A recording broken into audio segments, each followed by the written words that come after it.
बांग्लादेश में क्या और क्यों हो रहा अब किसी से छिपा नहीं है। हिंदू जनसंख्या पर जिहादियों की भीड़ टूट पड़ी है। हत्या, धर्मांतरण, नौकरी से निकाला जाना, मंदिरों मूर्तियों का भंजन और हर तरह के दूसरे अत्याचार बहुत सामान्य हैं। बांग्लादेश की इन जिहादी नृशंसताओं पर भारत का तथा कथित बौद्धिक समाज चुप है। उसके मुंह पर टेप लगा हुआ है, उसने अपनी आंखों पर पट्टी बांध ली है और कान में रुई ठूस ली है। वह अभी बापू का बंदर बना बैठा है। वह समय देखकर बापू का बंदर बनता है। जब जब हिंदुओं का उत्पीड़न होता है वह बंदर बन जाता है। वह मानता है कि यह जो कुछ हो रहा वह हो नहीं रहा या होते हुए भी ध्यान देने के योग्य नहीं है, इसलिए ज्ञानेंद्रियों के कपाट बंद कर लो। लेकिन यही तथाकथित बौद्धिक तब छाती पीटने लगते हैं जब भारत में कोई हिंदू अपने लिए न्याय के मूलभूत अधिकार की मांग करता है। एक मंदिर जिसे कुछ दशकों में देखते ही देखते मस्जिद में बदल दिया गया, उसके लिए हिंदुओं का न्यायपालिका में अपील करना भी उन्हें स्वीकार नहीं है। उनकी पूरी जमात बुक्का फाड़ कर रोने लगती है। We need education, we need good health, we need peace, we need harmony, we need prosperity. All this vanish will Karan. I can tell you one thing. I can tell you one thing. I have sleepless nights thinking about it. My wife tells me every day, why are you getting so involved? But I am involved because I am worried about my country. I am worried about my lovely. You don't know how much it is impacting me. Just imagine how much it must be affecting those belonging to the minority community.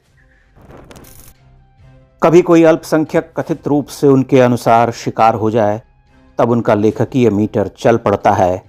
धाएं धाएं कविताएं निकलने लगती हैं, दनादन लेख और poster. Media से लेकर social media पर आग उगलती अभिव्यक्तियां आने लगती हैं। धरने प्रदर्शन शुरू हो जाते हैं। सरकार से इस्तीफा तक मांग लिया जाता है। लोकतंत्र तो 2014 के बाद से ही अधमरा है। भारत के इन स्वयंभू और तथाकथित बौद्धिकों का यही मूल चरित्र रहा है। स्वतंत्रता के बाद से नेहरूवादी आइडियोलॉजी में पाले पोसे ये परजीवी इसी तरह से सेलेक्टिव और एक तरफा प्रतिरोध करते रहे हैं। कश्मीर से जब रातों रात हिंदू भगाए जा रहे थे तब भी ये चुप थे। पश्चिम बंगाल में इस्लाम के बढ़ते अत्याचारों पर ये चुप रहते हैं। केरल के जिहादीकरण पर चुप रहते हैं। फिर बांग्लादेश तो पराया हुआ, वह तो भिन्न देश है। बांग्लादेश का अस्तित्व भारत से है। जिस भारत ने उसे जन्म दिया आज वह उसका ऋण चुका रहा। यह कोई नई या भूतपूर्व घटना नहीं है।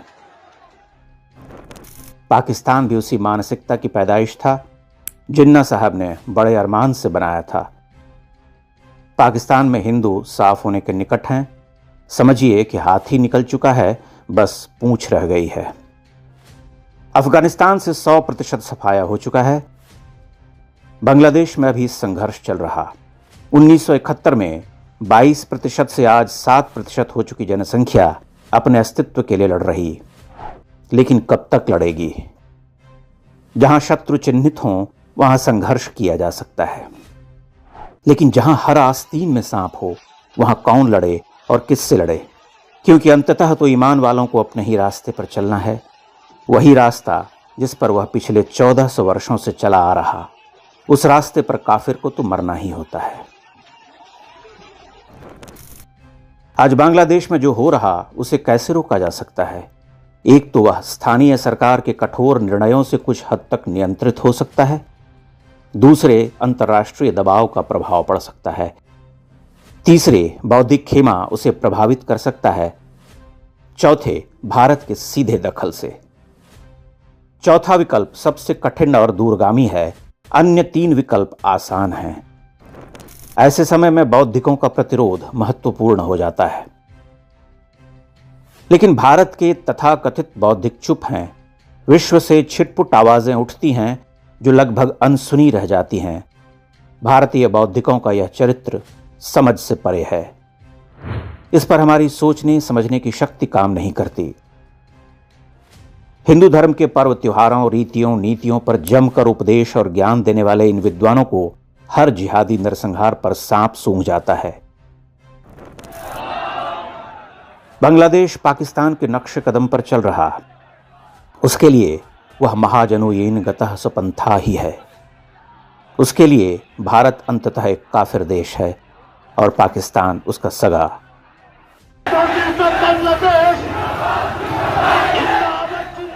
वह सगे को सुनेगा, उसके ही बताए रास्ते पर चलेगा। भारत से उसे जो चाहिए था वह मिल चुका है, अब उसे लौटाने की बारी है।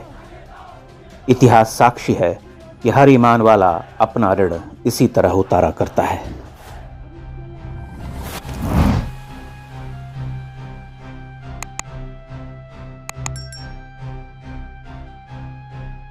इंडेक्स ऑनलाइन के वीडियो समाज को समर्पित हैं। आप इनको डाउनलोड करके जैसे चाहे वैसे प्रयोग कर सकते हैं। चाहे तो आप हमारे टेलीग्राम चैनल से जुड़ सकते हैं, वहां सारे नए पुराने वीडियो आपको मिल जाएंगे। हमारे सोशल मीडिया लिंक हर वीडियो के डिस्क्रिप्शन में होते हैं। हमारा एकमात्र उद्देश्य हिंदू समाज को जागृत और एकजुट करना है। इसमें सहभागी बने। धन्यवाद।